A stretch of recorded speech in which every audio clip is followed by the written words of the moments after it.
Sejam muito bem-vindos ao La Humana Orgânica 333, um espaço onde mente, emoções, sentimentos, corpo, alma e espírito se entrelaçam como expressão viva da consciência. Aqui eu exploro não apenas o ser interior, mas também as engrenagens do sistema político, social, financeiro e econômico, como espelhos da dualidade e cenários onde os desafios diários ganham força, significado e potência transformadora. Saúdo com reverência todos os que aqui chegam de coração aberto e espírito atento.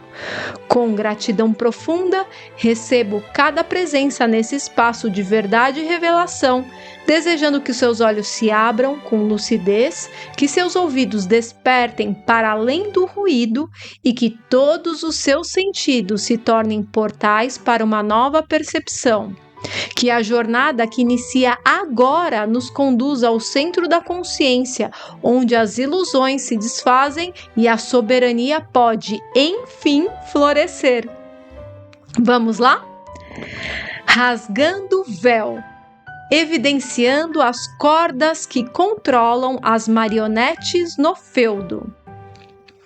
Vamos à pergunta: por que o Brasil, com tantos recursos, nunca se torna uma potência soberana? Vamos lá, gente. O Brasil é um dos países mais ricos do mundo em recursos naturais. Possui a 5ª maior área territorial do planeta, uma das maiores reservas de água doce, e é líder na exportação de alimentos, abrigando uma biodiversidade incomparável e tem potencial energético abundante. Além disso, possui uma população jovem, multicultural e criativa. Ainda assim, permanece preso ao rótulo de país em desenvolvimento. Essa contradição gritante precisa ser questionada com seriedade e profundidade. Como é possível que um país com tantos elementos favoráveis continue em posição de subordinação global? A resposta para essa pergunta exige que tiremos o véu da ingenuidade política e econômica. O que bloqueia o Brasil não é falta de potencial, mas sim a existência de uma estrutura sofisticada e invisível de dominação moderna. Essa estrutura não se impõe com armas ou grilhões, mas com leis, dívidas, narrativas, algoritmos e convenções internacionais. É o que podemos chamar de feudalismo moderno, que é um sistema no qual países ricos em matéria-prima e povos são mantidos funcionalmente úteis, mas estruturalmente dependentes.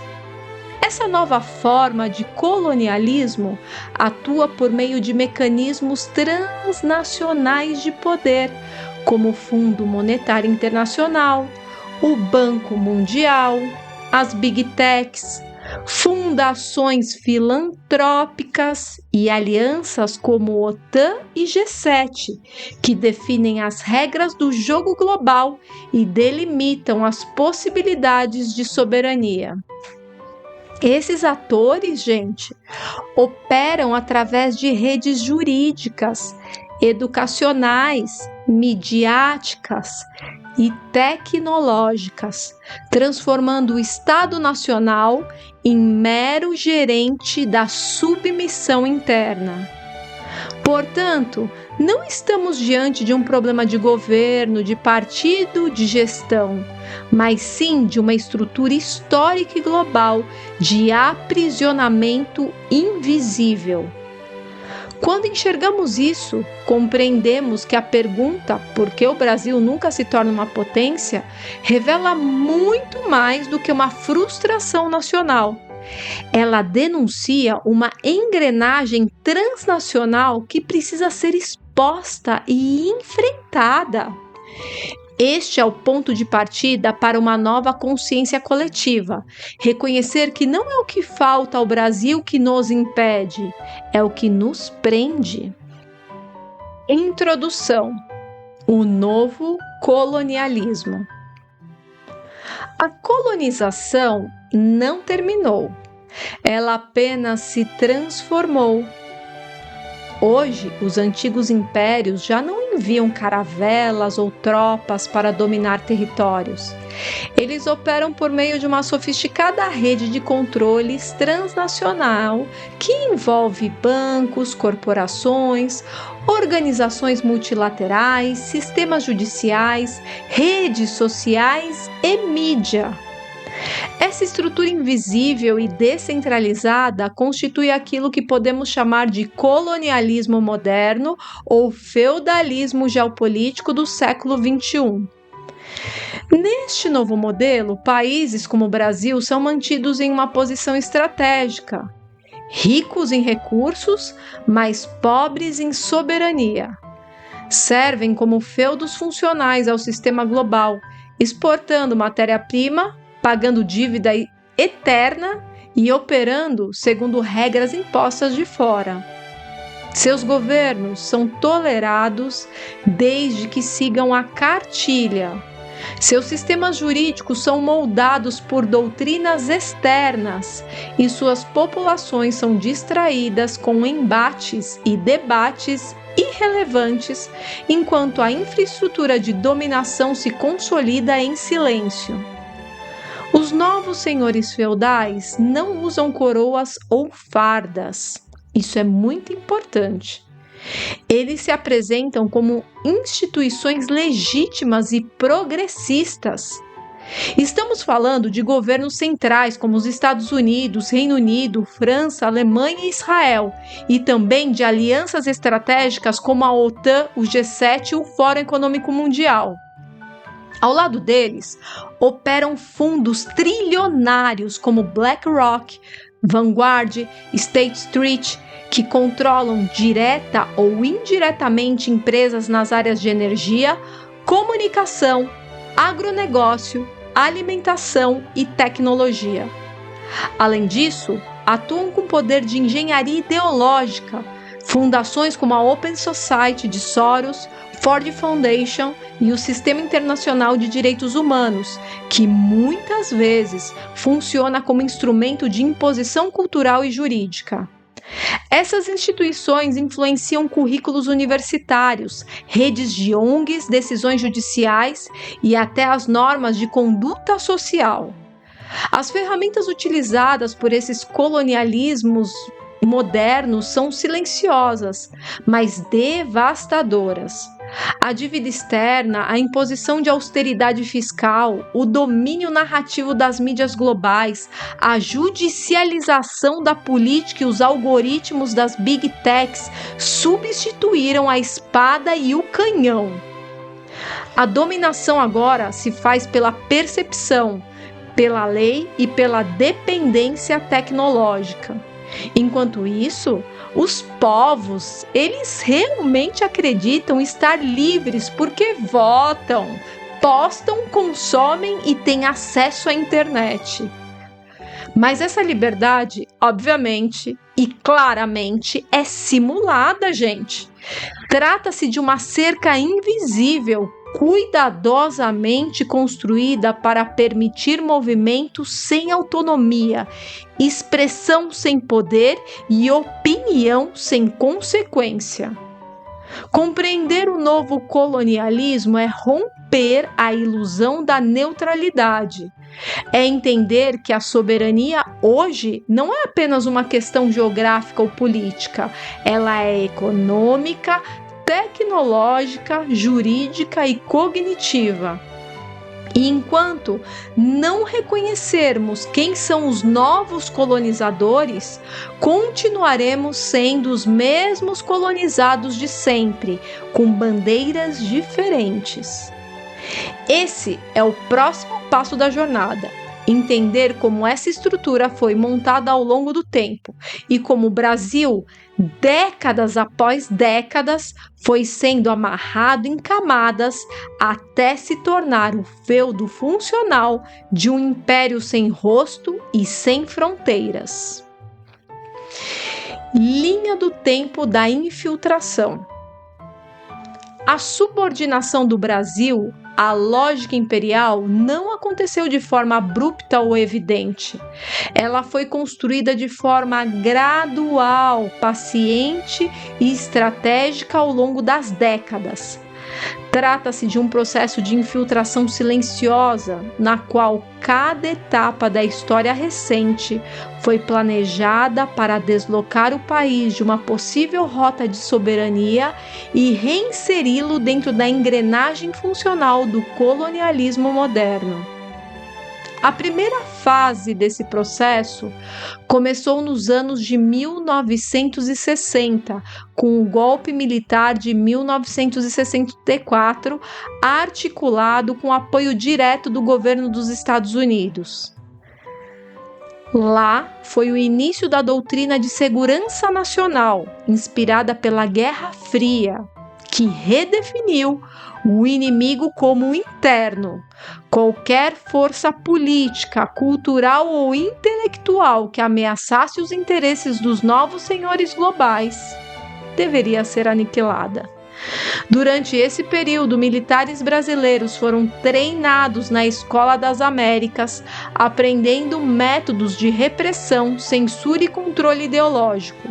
O objetivo não era apenas conter o comunismo, mas garantir que o Brasil seguisse servindo como fornecedora de recursos e mercado consumidor para as potências centrais. Na década de 1990, uma nova fase se inicia com a imposição do Conselho de Washington, que foi um pacote de reformas econômicas idealizado por instituições como o FMI e o Banco Mundial. Sob a justificativa de modernização, o Brasil foi empurrado para um ciclo de privatizações em massa, abertura comercial desequilibrada, desregulação do Estado e submissão ao capital internacional. Presta atenção, submissão ao capital internacional. Estatais estratégicas como a Vale do Rio Doce, o sistema de telecomunicações e bancos públicos foram vendidos a preços irrisórios. A política de responsabilidade fiscal foi colocada como dogma supremo, enquanto a capacidade de investimento do Estado foi estrangulada. Durante os anos 2000, houve uma breve tentativa de reconstrução da soberania brasileira.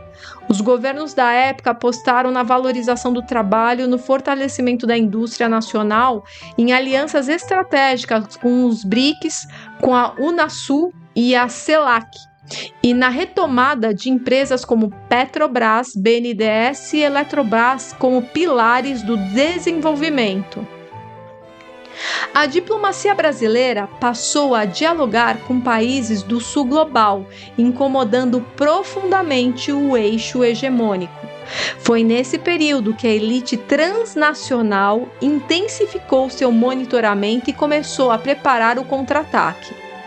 Esse contra-ataque viria com força total a partir de 2014, com a deflagração da Operação Lava Jato. Um verdadeiro laboratório de lawfare, com apoio informal do Departamento de Justiça dos Estados Unidos, DOJ, e do FBI. A operação não apenas investigou a corrupção, mas destruiu a engenharia nacional, demonizou o BNDES e prendeu lideranças políticas com projetos soberanos. Enquanto a população era incitada ao ódio antipolítico, ativos estratégicos eram entregues, contratos rescindidos, empresas falidas e empregos destruídos. Entre 2019 e 2022, a fase do entreguismo sistemático que se consolida. O STF assume um papel moderador político, travando ou moldando decisões legislativas e executivas. Reformas impopulares como o teto de gastos e a reforma da Previdência são aprovadas sem resistência real. A alienação de ativos estratégicos acelera. Energia, telecomunicações, dados, terra e até satélites. O Brasil se reintegra completamente à agenda da OCDE, da OTAN e das diretrizes do Fórum Econômico Mundial. Já a partir de 2023, entramos na era da guerra cognitiva e da colonização total. O campo de batalha agora é a mente. As Big Techs assumem um controle direto sobre a narrativa pública por meio de algoritmos que promovem certos discursos e silenciam outros. O pretexto do combate à desinformação serve para justificar a censura de qualquer pensamento que escape à lógica oficial. A juventude foi bombardeada com valores artificiais de liberdade, diversidade e, inclusive, inclusão, enquanto a soberania, o território e a identidade nacional são apagados. Essa linha do tempo revela que a colonização do Brasil foi arquitetada passo a passo, usando linguagens diferentes em cada década. Tipo segurança nacional, estabilidade econômica, responsabilidade fiscal, combate à corrupção, democracia digital. Mas todas essas linguagens serviram à mesma engrenagem e impedir que o Brasil se tornasse de fato uma nação soberana. Na próxima etapa, olharemos para a mais sutil e letal dessas, que é o judiciário. O poder que deveria proteger o povo foi transformado na arma silenciosa que garante a continuidade da dominação. O judiciário como engrenagem oculta. Poucas instituições exerceram um papel tão decisivo e tão pouco compreendido na manutenção do Brasil como feudo moderno quanto o judiciário. Sob a aparência de imparcialidade técnica e defesa da lei, o sistema de justiça brasileiro foi sendo, nas últimas décadas, reprogramado para atuar como guardião da submissão estrutural. Sua atuação, embora travestida de moralidade, consolidou um modelo no qual decisões jurídicas servem para proteger interesses estrangeiros, desmontar projetos soberanos e bloquear qualquer tentativa de reorganização interna do poder nacional. Esse processo começou silenciosamente nos anos de 1990, com a autonomia formal do Ministério Público e a crescente influência de fundações internacionais como a Open Society, Ford Foundation e o SAID, no financiamento de cursos, prêmios e intercâmbios para membros da magistratura e do MP. Juízes e promotores passaram a ser formados dentro de uma cultura jurídica tecnocrática, anticrítica e profundamente alinhada à lógica neoliberal e internacionalista. A justiça deixou de ser instrumento de emancipação e passou a operar como agência fiscalizadora da população e legitimadora do capital. Nos anos 2000, essa elite jurídica se consolidou como uma casta autônoma, com salários altíssimos, auxílios generosos e imunidade quase total a questionamentos.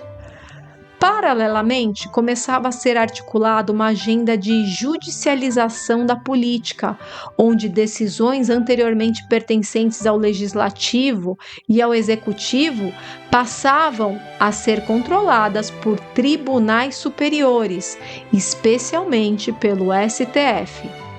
Essa transição de poder era vendida como avanço civilizatório, mas na prática representava o nascimento de um poder moderador informal e não eleito, capaz de moldar a vida política, econômica e cultural do nosso país. O ponto ponto de inflexão viria entre 2014 e 2018, com a eclosão da Operação Lava Jato. Com base em uma suposta cruzada contra a corrupção, o Ministério Público Federal e setores do Judiciário protagonizaram uma das mais bem-sucedidas campanhas de lawfare do planeta. Em cooperação não oficial com o Departamento de Justiça dos Estados Unidos, DOJ, e o FBI, a operação serviu como vetor de destruição de empresas estratégicas como a Odebrecht e outras da engenharia nacional, de criminalização da diplomacia soberana e de prisão de lideranças políticas. E aqui, nessa parte de prisão de lideranças políticas, eu abro um grande parênteses, muito grande, pois não se trata de defender corrupção, mas entender o processo e o mecanismo, ok? Sigamos para que entendam. Enquanto isso, os protagonistas da Lava Jato recebiam prêmios e honrarias internacionais, blindando-se com a chancela moral do império. Enquanto a Odebrecht foi destruída em nome da anticorrupção, empresas americanas como Lehman Brothers, Goldman Sachs, AIG, Bear Stearns, Merrill Lynch, Fannie Mae e Freddie Mac, todas envolvidas na maior fraude financeira da história recente em 2008, foram resgatadas com trilhões de dólares e blindadas judicialmente. O motivo? Eram pilares do império. Destruir a Odebrecht enfraqueceu o Brasil. Destruir a Wall Street colapsaria os Estados Unidos. O combate à corrupção virou arma geopolítica. Na América Latina, gente, se pune e desmonta. Nos Estados Unidos, se protege e se lucra. Então, voltando, a partir de 2019, o Supremo Tribunal Federal se consolidou como verdadeiro poder moderador da República, intervindo de forma cada vez mais direta nas pautas do Executivo, do Legislativo e até mesmo nas redes sociais. Decisões tomadas com base em interpretações ideológicas passaram a censurar vozes dissidentes, definir o que pode ou não ser dito e a moldar os limites do debate público. O judiciário passou a exercer uma função não apenas legal, mas pedagógica, moral e cultural, guiando o comportamento da população segundo parâmetros alinhados ao globalismo jurídico e não aos valores nacionais. Esse poder se ancora em uma lógica transnacional. O Brasil passou a integrar fóruns e tratados jurídicos que replicam modelos estrangeiros, como o Tribunal Europeu de Direitos Humanos, a Corte Interamericana e as diretrizes da OCDE. No lugar do direito brasileiro, surgem direitos universais, definidos por elites que não vivem aqui, não respondem à nossa realidade e não compartilham nosso contexto histórico. A soberania jurídica nacional foi, assim, substituída por um direito estrangeiro mascarado de progresso. O resultado é um judiciário que opera como a mais sofisticada engrenagem de dominação invisível. Não precisa de tanques nem de decretos, basta uma liminar. Com o selo da moralidade e o escudo da imparcialidade, essa estrutura é capaz de bloquear qualquer projeto nacional, desarticular movimentos populares, intimidar opositores e preservar os interesses do capital transnacional, tudo em nome da lei. Ao compreender essa engrenagem, entendemos por que a justiça deixou de ser o último recurso do povo para se tornar o primeiro obstáculo à soberania. E percebemos também que a luta pela independência do Brasil não será apenas política ou econômica, será necessariamente uma luta pela descolonização do pensamento jurídico e pela refundação de uma justiça a serviço da nação. a farsa da polarização política. Em meio ao caos aparente da política brasileira e global, muitos acreditam que escolher entre direita ou esquerda seja uma decisão ideológica de soberania cidadã. No entanto, por trás desse teatro de opostos há uma engrenagem invisível que permanece intacta. O sistema de dominação transnacional que se beneficia da guerra ideológica para manter os povos divididos, confusos e, claro, facilmente manipuláveis. A polarização política entre esquerda e direita é uma das ferramentas mais eficazes da engenharia social moderna. Trata-se de uma forma sofisticada de controle mental, onde cada lado acredita ser o portador da verdade e da justiça, enquanto ambos são usados como peças de um jogo mais amplo que transcende as narrativas locais. No Brasil, esse mecanismo se manifesta de forma exemplar. Governos de esquerda prometem distribuição de renda, mas muitas vezes fortalecem laços com bancos internacionais, organismos multilaterais e grupos privados transnacionais.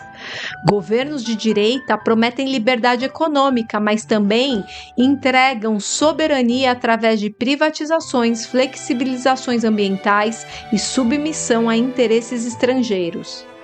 Em ambos os casos, o resultado é o mesmo. O Brasil segue como colônia funcional. A esquerda e a direita funcionam como cordões de estique e puxa que mobilizam emoções, paixões e ressentimentos, tornando o povo uma massa reativa, fragmentada e incapaz de perceber o tabuleiro completo. Trata-se de uma guerra cognitiva travada no plano simbólico, onde cada lado serve como alavanca de distração para impedir o verdadeiro despertar. No cenário global, o mesmo roteiro se repete. Donald Trump se apresentou como outsider anti-establishment, mas fortaleceu o complexo industrial militar, manteve sanções, promoveu guerras econômicas e entregou ainda mais poder às grandes corporações. Seus supostos adversários, como Biden, promovem uma agenda de inclusão cultural enquanto expandem censura digital, controle tecnológico e alianças imperialistas disfarçadas de diplomacia. No fim, o sistema se protege de todos os lados. A democracia, tal como apresentada, é muitas vezes apenas um ritual de confirmação da continuidade do controle. Trocam-se os bonecos, mas o palco é o mesmo. Mudam os discursos, mas as mãos que movimentam os fios continuam as mesmas, que são os monopólios financeiros, fundações globalistas, consórcios de dados, big techs, organismos multilaterais e think tanks transnacionais. A divisão ideológica é cuidadosamente alimentada por redes de comunicação, universidades cooptadas, celebridades engajadas e influenciadores de direita e esquerda, treinados para sustentar o teatro. A New Endowment for Democracy, Open Society Foundation, Atlantic Council, USAID, entre outros braços de influência internacional, investem bilhões em formação de opinião ao redor do mundo, infiltrando-se em partidos, ONGs, centros acadêmicos, imprensa e movimentos sociais de esquerda, de direita, diagonal e centro. Essas forças não operam em nome de liberdade ou justiça, mas sim da manutenção do feudo global, que transforma países em balcões de extração como o Brasil. Aqui, nossas reservas naturais, nossas estatais, nosso agronegócio, nossa indústria e até mesmo nosso sistema educacional e judiciário estão entrelaçados a pactos econômicos e políticos que servem, no final, aos interesses dos grandes monopólios corporativos e financeiros internacionais. BlackRock, Vanguard, JP Morgan, Goldman Sachs, Amazon, Microsoft, Google, Pfizer e tantos outros. O Brasil é mantido como colônia porque sua elite política e intelectual já se comporta como uma classe intermediária a serviço da metrópole. Seus discursos, à esquerda ou à direita, funcionam como códigos para ativar campos emocionais e manter o povo distraído, exausto, dividido e sem perspectiva de autodeterminação. Enquanto o povo briga por partidos e rótulos, a soberania é diluída. Enquanto discutem quem é mais corrupto, mais populista ou mais tecnocrata, as estruturas de poder consolidam sua agenda. A verdadeira rebelião hoje é recusar o jogo inteiro. Entender que nenhum dos lados está comprometido com a liberdade real porque ambos são instrumentos de uma guerra que não se vê, mas se sente. Uma guerra pelo imaginário, pela narrativa, pela cognição. E é justamente por isso que o despertar da soberania não pode vir da política tradicional. Ele vem da compreensão de que o verdadeiro inimigo é o sistema que opera por trás de todos os partidos. É o mecanismo que transforma o Estado em empresa, o povo em usuário, a democracia em produto e a liberdade em propaganda. O despertar começa quando percebemos que o teatro não é sobre quem está no palco, mas sobre quem construiu o palco, escreveu o roteiro e controla a luz. Guerra cognitiva e informação. A última fronteira da dominação não é o território físico nem o aparato jurídico, é a mente. Quando um povo é impedido de pensar fora do roteiro que lhe é imposto, todas as demais formas de opressão tornam-se desnecessárias. A dominação se torna interna. É justamente aí que entra a guerra cognitiva, uma estratégia sofisticada que atua sobre a percepção, o comportamento e a identidade das populações. Diferente da propaganda tradicional, a guerra cognitiva moderna é travada em tempo real, em múltiplas camadas e com a ajuda de inteligência artificial, algoritmos e sistemas de vigilância digital. As armas não são tanques nem fuzis, são curadorias de conteúdo, plataformas digitais, filtros algorítmicos, influenciadores pagos e sensores comportamentais. E os alvos não são exércitos inimigos, mas a consciência coletiva, os valores sociais, os afetos e as crenças fundamentais. O campo de batalha mais poderoso dessa guerra é composto por plataformas como Meta, Facebook, Instagram, WhatsApp, Google, YouTube, Twitter, X e TikTok. Juntas, elas controlam quase toda a circulação de imagem, palavras, ideias, emoções, tudo isso na sociedade contemporânea. Seus algoritmos operam como sacerdotes invisíveis, determinando o que deve ser visto, o que deve ser silenciado e o que deve ser atacado. É uma forma de censura indireta, porém extremamente eficaz. Por trás dessas plataformas estão não apenas bilionários da tecnologia, mas também parcerias com governos, agências de inteligência como NSA e CIA, exércitos, think tanks e fundações globais como Atlantic Council, Soros Foundation, Bill e Melinda Gates Foundation, entre outras. Esses atores definem a matriz de valores, a linguagem dominante e os limites daquilo que pode ser considerado verdadeiro ou aceitável. Essa guerra não se dá apenas por conteúdos explícitos, mas por meio da manipulação emocional contínua. A guerra cognitiva utiliza etiquetas morais como negacionista, fascista, discurso de ódio ou desinformação como mecanismos de silenciamento seletivo.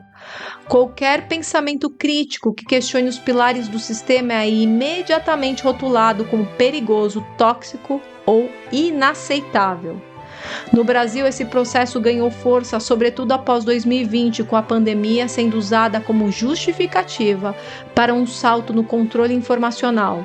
A lógica da ciência oficial, a perseguição de médicos e cientistas dissidentes e a censura direta de conteúdos nas redes sociais marcaram uma nova etapa, a institucionalização da censura sob o pretexto da proteção coletiva.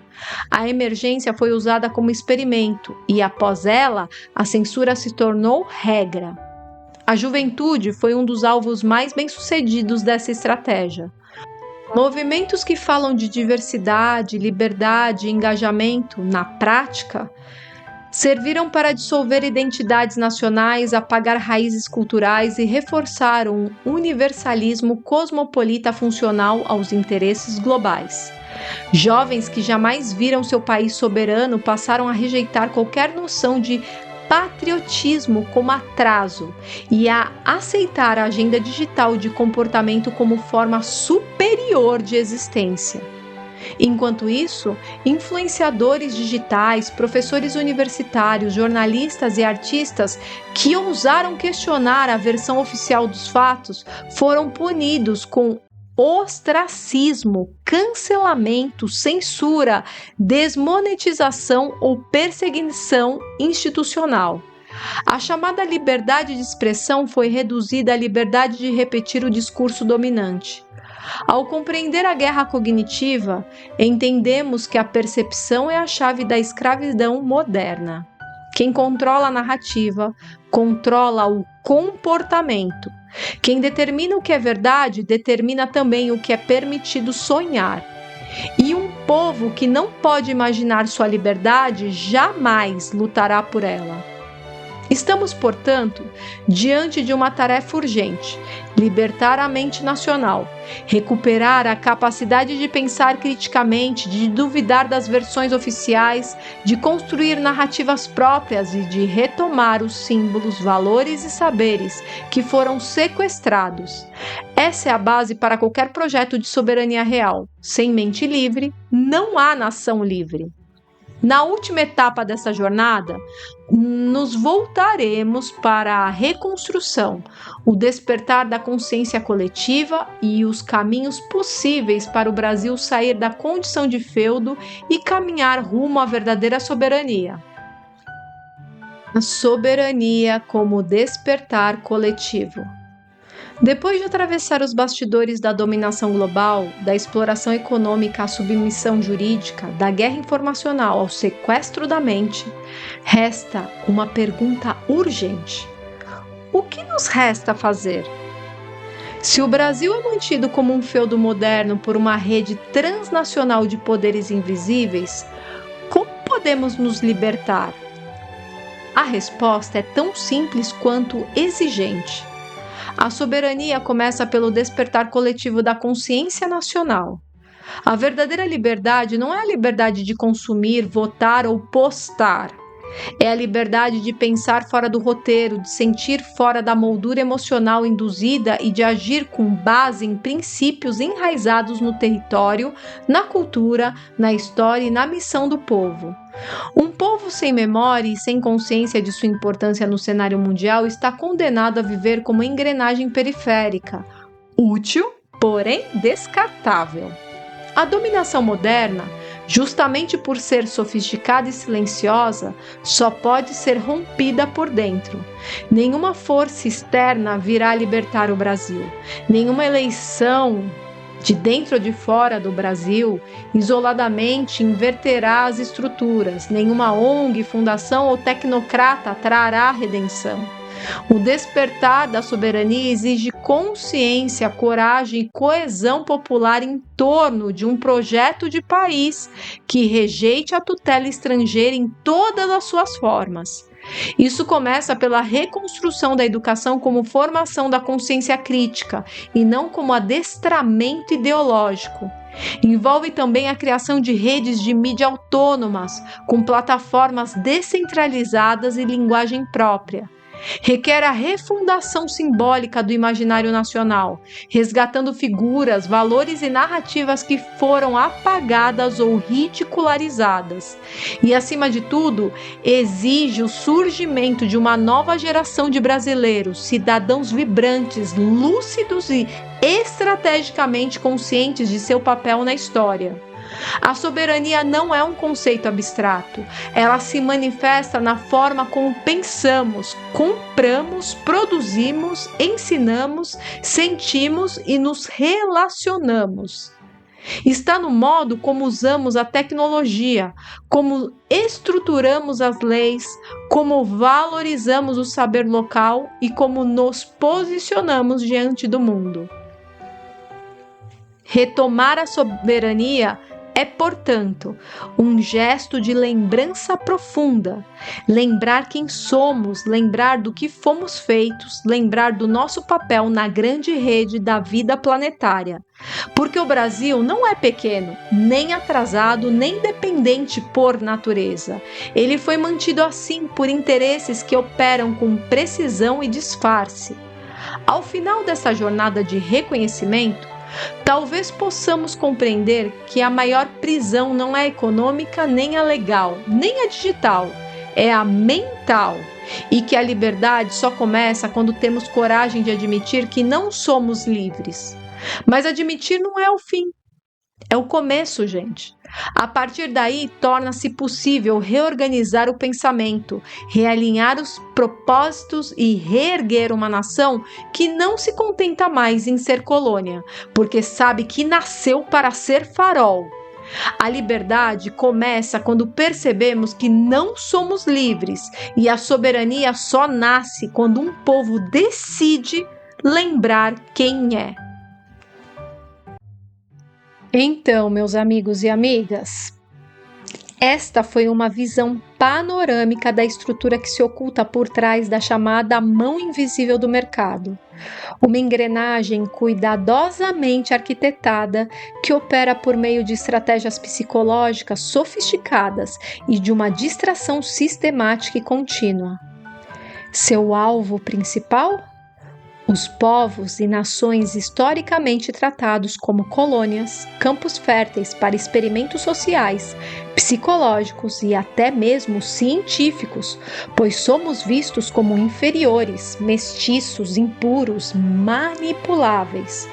Mas o mais importante não é o olhar que eles lançam sobre nós, mas sim o que realmente escolhemos fazer com o conhecimento que agora temos em mãos. E aqui está algo essencial.